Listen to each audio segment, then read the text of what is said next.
Every day on this channel, we go through everything that Donald Trump said on Truth Social in the last 24 hours. And the big controversy from today is a video that briefly appeared on President Trump's Truth Social post. It's a video about how the Democrats stole the 2020 election. So let's take a look at that video. It's about 1 minute and 1 second.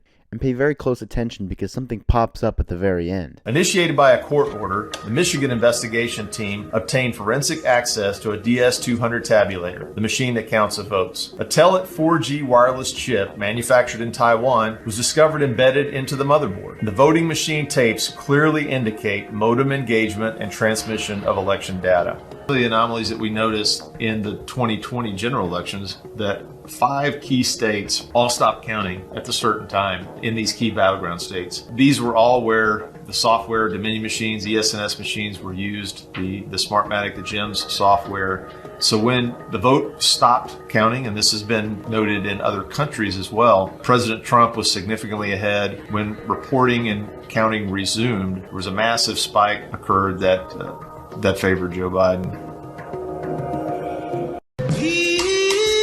And here's that full video without any sound because it has the Lion King music and I don't want to get my channel copyrighted. You can see here there's Hillary Clinton. You got all these Democrats. There's Chuck Schumer's. You got Kamala Harris as a turtle, Joe Biden. But I think the controversy is this specifically. And if you don't know why this is controversial, well, I don't think I'm going to explain that to you. I think you're a little too innocent. And a little bit after that video was posted by Trump, it was removed from his account. A White House official blamed a staffer for erroneously posting the video. Now, a lot of prominent Democrats have called out this video. Kamala Harris, for example, says no one believes this cover-up from the White House, especially since they originally defended the post. We're all clear-eyed about who Donald Trump is and what he believes. Now, there's been some controversy about this video. Specifically, did Trump know this video was in there? Well, let's take a closer look. So here's that moment, and it's making its way. You can see here, it like pops up. So what a lot of people are thinking is that it was screen recorded and it auto popped up. But needless to say, Donald Trump posted this and it's causing a lot of controversy. And another area we've seen a controversy recently was regarding Jeffrey Epstein and the Epstein files. Well, today Donald Trump posted this clip from CNN in which they were painfully forced to admit President Trump was telling the truth and cut ties with Jeffrey Epstein after Trump learned of Epstein's sexual misconduct at Mar-a-Lago back in 2003. And so let's take a look. Epstein. The Journal reports that a spa worker from Mar-a-Lago often made house calls to Jeffrey Epstein's home, 2 miles away. But those house calls, quote, came to a halt in 2003 after an 18-year-old beautician returned to the club from a house call to Epstein and reported to managers that he had pressured her for sex. The HR manager faxed Trump a letter suggesting that the club ban Epstein, and Trump agreed, which does mirror the president's own public comments about why he cut ties with Epstein. The White House is responding to the Wall Street Journal, writing, no matter how many times this story is told and retold, the truth remains President Trump did nothing wrong, and he kicked Jeffrey Epstein out of Mar-a-Lago for being a creep. He cut ties with Jeffrey Epstein long before Epstein became a convicted sex offender. A lot of Democrats didn't, and it is corroborated by the Wall Street Journal tonight. And moving on to the economy, Donald Trump says the Dow Jones Industrial Average just hit 50,000 for the first time in history. And he says, congratulations, America! And posts, boom, with a fire emoji and a celebration emoji. He says the experts said that if I hit 50,000 on the Dow by the end of my term, I would have done a great job, but I hit 50,000 today, 3 years ahead of schedule. Remember that for the midterms, because the Democrats will crash the economy. And the White House quotes this saying, trust in Trump. And Trump reposted that. And if you guys are following the Olympics, Team USA arrives on the world stage at the Olympics. And the White House posts this video. You can see the team right there. It's a little blurry. And Trump posts this, Team USA, let's go. And it's a picture of Trump with Go Team USA 2026 Winter Olympics. And there's a severe winter storm that Mississippi just experienced, which Donald Trump addresses, saying, I just spoke to the great governor of Mississippi, Tate Reeves, and told him that I am approving $39.1 million for the severe winter storm that they just experienced. I love the people of Mississippi and won big there 3 times. We are with you all the way, President Donald J. Trump. And so that first video was regarding fraud. At around 3 a.m., Donald Trump went on a posting spree, posting things about the 2020 election, so let's break those down. And that included that video we saw earlier. The first video is from Jake Can 72. It details 380,000 election day Election Day ballot images that were missing from Fulton County with no explanation. Janice Johnston on record says, "Why are there 380,761 ballot images not available? There were crickets, and the video proves it. And the Georgia margin for reference was only 11,779 votes." And the video mentions how on January 28th, 2026, the FBI hauled 700 plus boxes with ballots, images, memory cards, and voter rolls.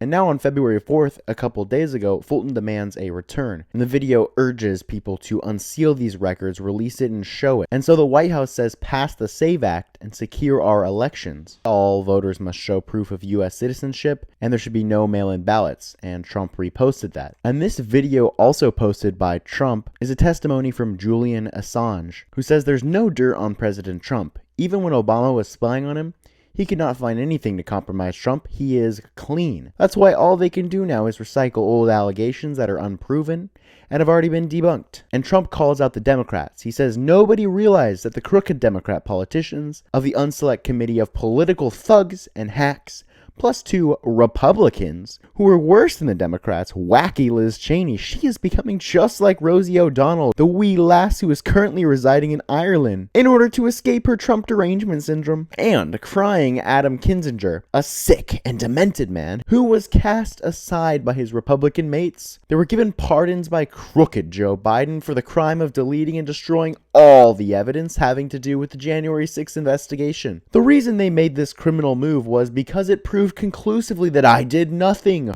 wrong. That's too bad, because perhaps the strongest power that a president has is the pardon.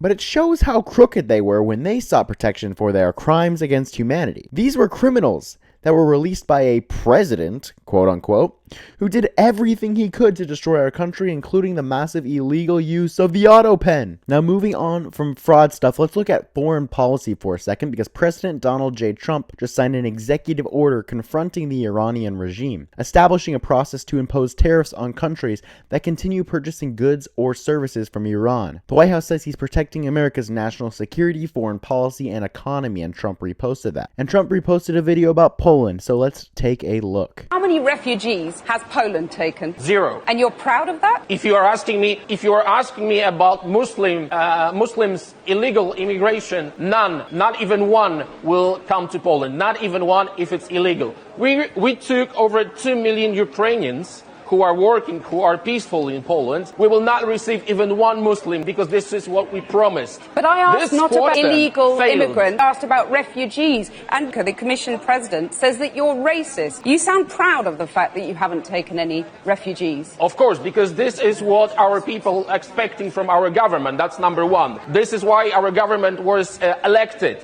This is why Poland is so safe. This is the reason why we had not even one terrorist attack. Look at the streets in Poland, and we can be called populists, nationalists, racists. I don't care. I care about my family and about my country. We also saw Trump call out lawyers and the media. He started out by saying Ty Cobb, one of the worst lawyers in Washington, D.C., a real loser, was fired years ago because he was having lunch with another lawyer, talking about one of my many cases while sitting next to 2 reporters from the failing New York Times. He talked loud and stupidly, and they wrote a story on what he said about the case. Guys like him and another major loser, Miles Taylor, who I have no idea who he is, makes livings talking about me like they know me well. I fired Ty Cobb because he was a whack job who I hardly knew, and he knew nothing about me. Likewise, Miles Taylor is, in many ways, even worse, because I have no idea who he is, except that CNN and MSDNC put him on for years like he's a Trump expert. So when you watch these 2 guys on television, which fortunately doesn't happen often because there's a very little audience at either CNN or MSDNC. Remember, they know nothing about me. Just 2 dopes trying to make a buck by pretending to know something about someone who turned out to be very famous. These 2 networks are forewarned not to put them on the air again because they have no knowledge or credibility with respect to anything having to do with Donald J. Trump. And he also posts this video with the caption, "Trump never changed over the years," calling out Barbara Streisand on the spot. So let's take a look. Whatever reason, you have a closed mind. I don't know why. Perhaps you could tell me. No, Mr. Trump, I have a closed mind against evidence that is not substantial. I have a closed mind against statements that are made about other than general. You're going to be very embarrassed in 2 years, sir. You go on a radio show and you say, now some drunken Indians want to come down here and open a restaurant. I didn't say that, sir. Quote it. I didn't say that. Who said that? Who said that? I'd like an apology right now because I didn't say that. Imus opened the broadcast, so excuse me, Mr. Imus said that. Okay, could I please have an apology? You can have an apology. Thank you, sir. And moving on to crime, the White House says there's justice in America. A suspect in the 2012 Benghazi attack that killed 4 Americans has been brought to the U.S. to face charges. Zubair al-Bakash will be prosecuted to the fullest extent of the law. Let this be clear, if you commit a crime against the American people, the Trump administration will find you and justice will be served. And Trump reposted that. And he just had a meeting with the Committee for Preservation of the White House. And he says, it went really well. Terrific people who adore the building and love our country even more. Toured them in and around the Lincoln bedroom, the Queen's room, the Yellow Oval, the Map room, the East room, and more. They loved it all. The White House, after many years, is being cherished and properly taken care of. President Donald J. Trump. And he posts a quote from a couple years ago where he said, if you hate our country, if you're not happy here, you can leave. And he shares this video. It's from an interview with Trump and Melania, in which the interview said, it's beautiful that the couple in the White House is actually in love. When was the last time that happened? Ronnie and Nancy, perhaps. And finally, a statement on religion. Trump posted this video with the tagline, the Democrat Party is an anti-Christ, anti-family, anti-black, and anti-life party. So let's take a look at that video. Democratic Party, I'm going to say it tonight. Listen closely. So that you won't be confused, is the anti-Christ party. Thank you. It is anti-family. Thank you. And I'm going to say this, you're not going to believe it, but it is anti-black folk. You are only needed for votes. Thank you. You're only loved when it's time to get your votes. There's no real care about you. And see, we still stuck and we got that thing ingrained in us that this is the party for the black man. It is not. The party has changed. Black people, which have never been the priority. They have only been used. Go back and look at the Civil Rights Act of 1964. We've all given Democrats credit for that, but Johnson was the one that wanted to pass it, but he couldn't get enough Democrat votes to pass it. It was the Republicans that pushed and passed the 1964 Civil Rights Act. Go tonight and look it up. Look at Wiki, W-I-K-I, put it in there, 1960. He couldn't even get enough Democrats to vote for it. So he had to go to Republican senators in order to help him out. They are anti-life. The party pushes stuff that's anti-life. It pushes anti-morality because most of their policies immoral. That pushes sexual perversion. It is the party of death. Why do you say that, Pastor? If you go back, you'll see slavery started with the Democratic Party. And we saw many slaves that died. We also saw under Jim Crow. Jim Crow was established by Democrats. And we saw under Jim Crow how many were hung and lynched. And then we are seeing today how many babies, African American people are giving up their future because they won't have, in another 15, 20 years, they won't have enough people because they have cut their birth rates off and have aborted their children. This is exactly what the party wants. All right, guys, that was everything that the president posted about today. Sorry it was a lot of videos. Donald Trump, again, went on a posting spree at 3 a.m., which included that video we saw with Obama depicted as a monkey. I'll let you guys make up your mind. Do you think that was Donald Trump that posted that? A staffer? What do you think the situation is with that? On more important news, we saw that Donald Trump signed an executive order to put tariffs on nations that do business with Iran. And we saw him call out election fraud, as well as the failing New York Times. So that's everything Trump posted about today. If you guys want to support the channel, consider subscribing so that we can get to 1,000 subscribers. Thank you guys so much for watching, and I'll see you guys tomorrow.